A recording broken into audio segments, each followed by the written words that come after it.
Welcome everyone to Between the Chalk Lines, your weekly wrap up. Saturday, June 22nd. We're recording this on Friday just to get you all the updated news for the week and some of the wild card standings today. This time we're going to be focusing on teams that are trying to stay within the running before the deadline, because we're going to have some sellers and we're going to have some buyers. And it's going to be pretty interesting, I think, this year in 2024. This is a lot different of a landscape that it has been in previous years. So we'll talk about that. And starting, do want to say that this episode is being recorded in memory of Willie Mays, Say Hey Kid himself, who passed away earlier this week, unfortunately, tender age of 93 years old. He was a 24-time All-Star, 12-time Gold Glove winner, 1951 National League Rookie of the Year award winner, and won the 1954 National League MVP award, as well as won the World Series that year as well with the New York Giants when they were still on the East Coast. He also saw himself get inducted into the Hall of Fame in the class of 1979 as well. So, with that said, Willie Mays, rest in peace. We will move on to the weekly wrap up, but do not forget Willie Mays and that amazing catch that he made, as well as all the other things that uh, uh, he accomplished as a player, and as a person. So we're just gonna start off in the National League in remembrance of Willie Mays. So the wild card standings, as I stand today,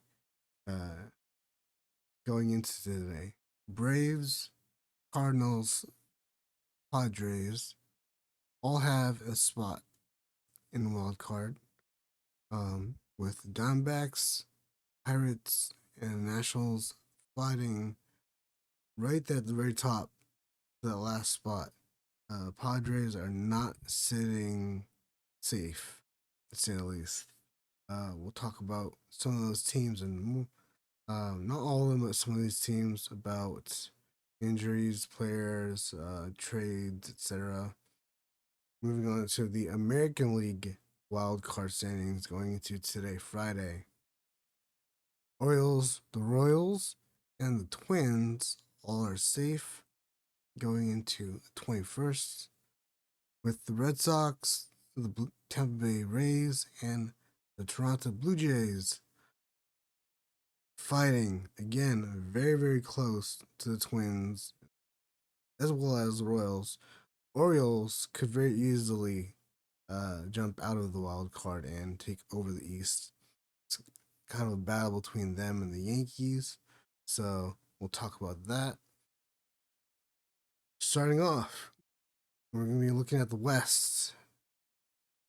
The West do not have any teams that listed there in the AL wild card, and probably won't have any teams in the wild card. It's going to be one team representing the West, and right now it's looking like the Mariners and the Astros, who we're going to talk about right now.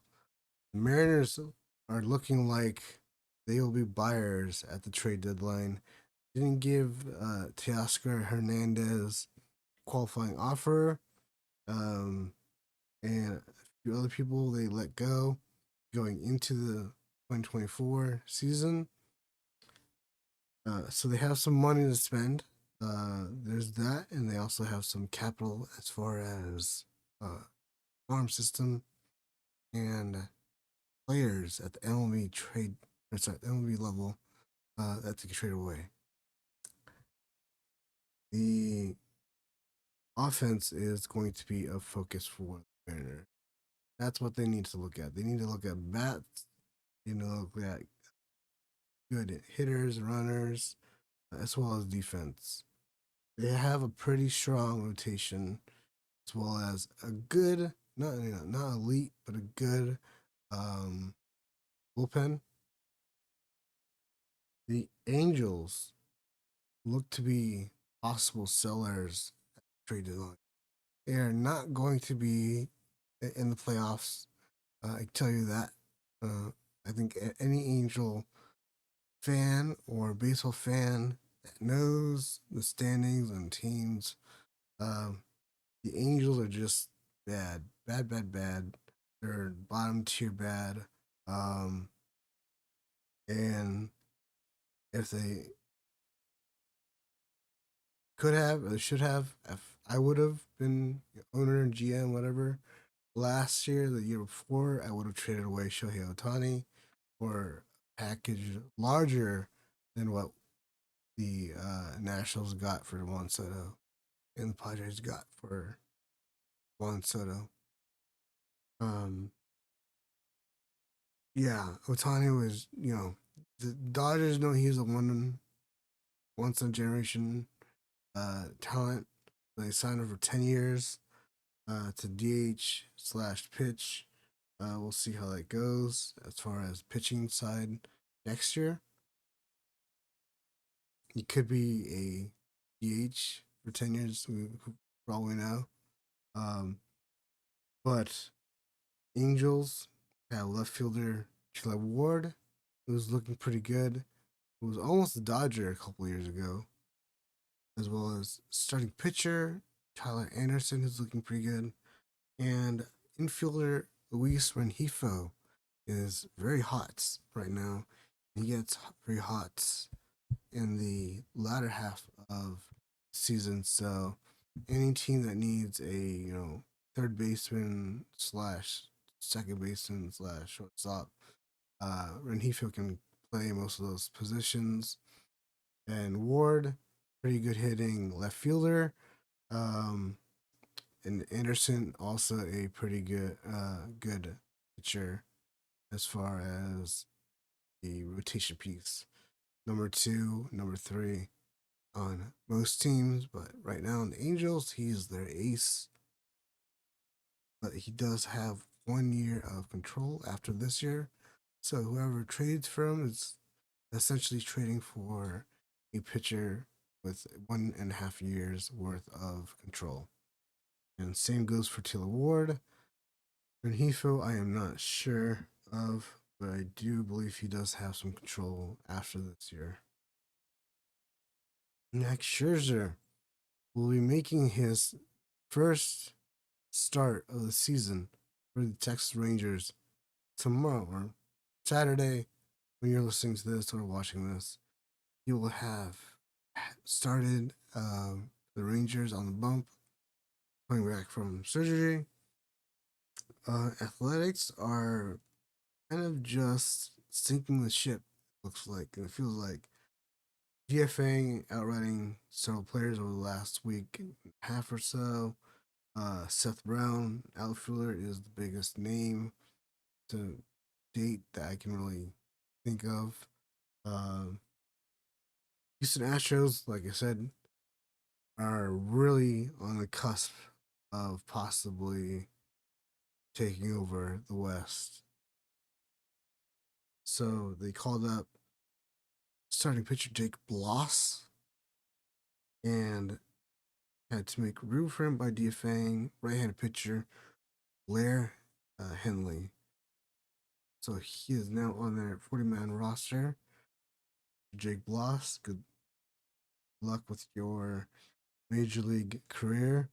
The Astros do need help as far as the pitching goes, and they do need help at first base. White Sox are looking to be probably one of the bigger sellers. They're asking, according to reports, for a large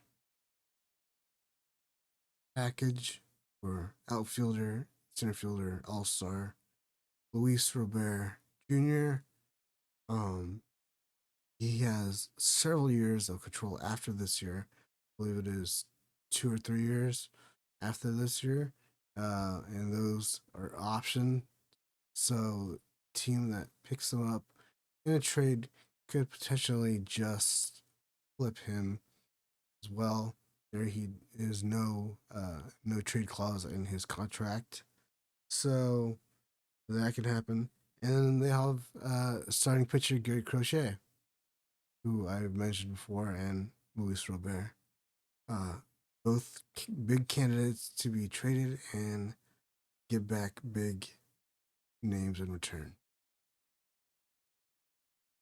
They also have in the outfield department Tommy Pham, who the Royals and other teams that need some outfield help defensively, at least, are interested in. So Tommy Pham, if you don't want to give up the farm and get Luis Robert Jr., you can just go for Pham, get him for the rest of the season, and end with. Um, Even Guardians have recalled infielder Angel Martinez to make his major league debut in place of Gabriel Arias, who was placed on the family medical emergency list. I don't have any news on exactly what that medical emergency is, but hopefully it's not something bad. And again, good luck to another new major leaguer in Angel Martinez or Adrian Martinez. Not sure how you pronounce that.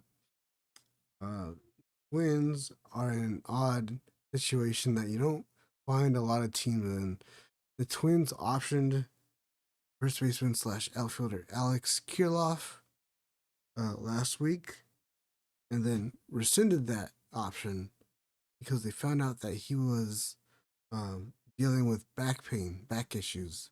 So he was instead retroactively placed onto the 10-day injured list, and the option was rescinded uh, due to the fact that the team found out he was playing through that pain, which resulted in poor numbers at the plate and poor defense. So, team said, okay, now we know the whole picture, what's going on here with Alex. We're going to take back that option. Didn't even know that was an option to take back an option. But hey, we learn something new every day between the chalk lines. The Yankees, moving on to another team, have shown interest in outfielder Garrett Cooper, who has bounced around. He cut a deal with the Cubs in the offseason, a minor league deal, made the cut, got onto the 40-man roster, opening day roster, and just continued to have strikeout numbers late, but he was released. Red Sox picked him up. Strikeout numbers again there in Boston, released. And now the Yankees could possibly be his third team of the season, and it is only June 21st. Again, outfielders seem to be a big thing that teams need, as well as starting pitchers. The Rays sit within striking distance of the last American League wild card position, but they are struggling mightily as far as offense. So we'll be monitoring that team, but it looks like the Rays could be selling some nice controllable pieces at the major league level, as well as some farm pieces. That whole Wander Franco fiasco is still a problem that they're dealing with. And moving on to another team that is actually getting some good news, Cardinals, St. Louis. St. Louis Cardinals have received news last week that their catcher Wilson Contreras, who had a fractured forearm, surgically repaired, is cleared with his latest CT scan to start baseball activities. It's already even done a bullpen session, and we'll be looking to catch more, as well as hopefully start hitting in the cages. So Wilson Contreras, main catcher for the Cardinals, looks to come back. And looking back at the wild card standings, again, National League, Braves, Cardinals, Padres go in Friday today, safe with a spot. Diamondbacks, Pirates, Nationals fighting back and forth. And I wanted to make note, the only teams of 500 in these wild card positions are the Braves at 41-31, the Orioles 49-25, the Royals at 42-34, Twins at 41-34. Only 4 of the 6 teams have 500 or above winning percentage or winning record. You have the Padres, who are at 39-40 going into Friday. Diamondbacks, right behind them, 37-38. Pirates going into Friday, 36-38. And Nationals, 36-38. That might switch around Saturday morning, Saturday afternoon. The American League side, Red Sox are 40-34. They're above. Red Sox are just barely above 400. Above 500. The Rays are below 500. They're at 36-39. Jays are 35-39. Again, these are all teams that are within striking distance of that Red Sox team. So the Rays, although they are just right behind that last spot of the Twins, who are 41-34, I don't think the front office will be trading more pieces to try and be a postseason team this year. 2025 and beyond will most likely be their window.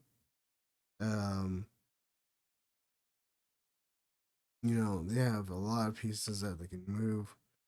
Junior Caminero, I think, is going to be a name that's off limits. They already traded Tyler Glass down to the Dodgers. He's doing amazing over there in LA. Speaking of the Dodgers, they are doing well, but not doing as great as everyone thought. The Yankees, who are on a hot streak, looking at Garrett Cooper, who has very, very high strikeout numbers, career-wise over his years, are starting to slow down. Royals starting to slow down. Royals are in that second wild card spot with 42 wins. I think the next team to get to 50 wins is probably the Orioles. And the Cubs could possibly pop up in that National League wild card spot or list soon enough. So, again, the league leaders in all of these, American League West is Mariners, American League East it is the Yankees, and the American League Central it is Guardians first place, Twins right behind them, seven games behind them, Royals 7 games behind them. American League West, Mariners, Astros are 7.5 games behind them, and in the National League, We have the Phillies dominating the National League East with the Braves 6 games behind them. National League Central, as I said, the Brewers are in first place, and the Cardinals 6.5 games behind them. And then finally, the National League West, the Dodgers are dominating 47-30, with the Diamondbacks 8.5 games behind them. So a lot of these teams seem to be entrenched where they'll be end of September, beginning of October, with teams very, very, very far behind them as far as getting his first. So thank you everyone for joining me on the weekly wrap up here at Between the Chalk Lines podcast. All baseball talk, all the time.